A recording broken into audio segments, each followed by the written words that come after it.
Welcome to a lesson of sum to infinity. A geometric series will converge when the common ratio is between -1 and 1. So it must be any value in between those two numbers. The formula for sum to infinity is the sum to infinity equals to the first term, over 1 minus the ratio. This only works for geometric series. The condition is that it must be between -1 and 1. If it's not between those two numbers, it will not work. Let's go to the first sum. So let's do the first one. We write down our variables. A is equal to, and then R is equal to our ratio. So A in this case is 8. Our R we determine by dividing the second term by the first term. So that is 4 divided by 8. We can simplify that fraction, that's 1/2.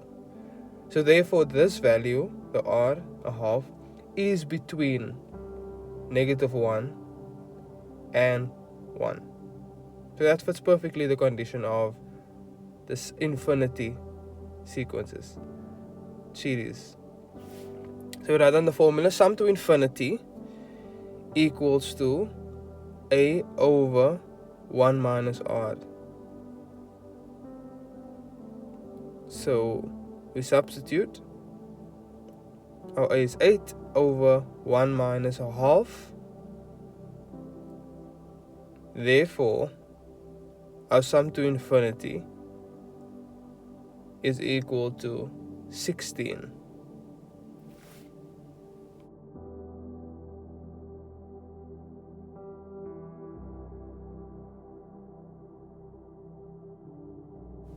Okay, let's try this one.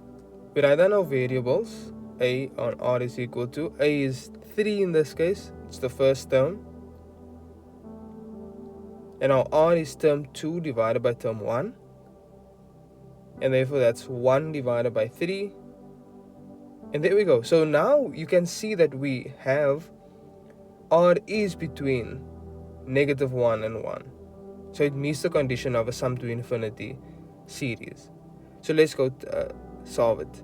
Sum to infinity equals to A over 1 minus R. It's important that you always get the formula right. And so now we substitute. This must also be done correctly. 1 minus 1/3. And therefore our sum to infinity equals to 9/2. There we go.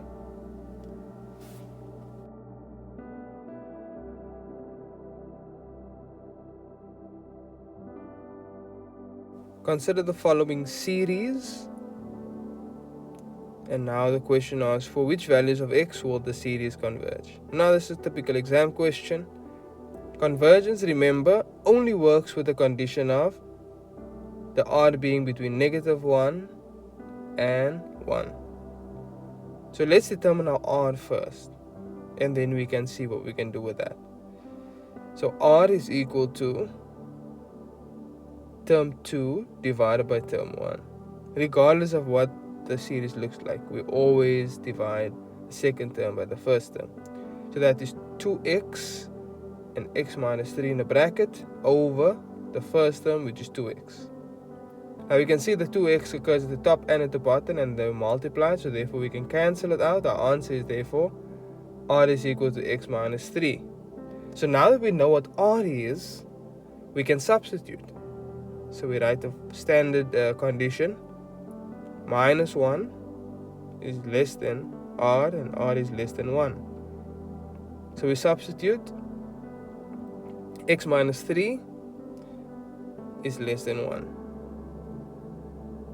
And so by now in grade 12, we are experts at simplifying inequalities. So now we take the 3 to the left and 3 to the right. Then -3 becomes a +3. So that's -1 plus 3 is 2. And 1 plus 3 is 4. And there we go. So that's our condition. For which values of x will the series converge? Let's try the next one.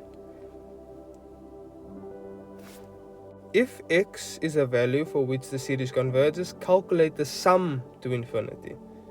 Sum to infinity equals to a over 1 minus r. Let's write down what we do have. Our a is equal to 2x. Our r, calculated on top, is term 2 divided by term 1. So that's 2x, open bracket, x minus 3, divided by 2x. You don't have to calculate it again, but I'm just showing you how I determined r on top. We see 2x is on top and at the bottom, so we cancel it out. Therefore, r is equal to x minus 3. Let's substitute. Now we want to determine the sum to infinity, but it has to be in terms of x. That's an important feature. So you won't have a normal answer here, like a value on its own. So we substitute here. A is 2x, 1 minus, put it in brackets, x minus 3, because we have two terms. We can't just substitute as is. So now we simplify. Sum to infinity equals to 2x over 1 minus x plus 3. Be careful that you do this correctly. Therefore, the sum to infinity is equal to 2x over 4 minus x. And there we have our answer. That's in terms of x.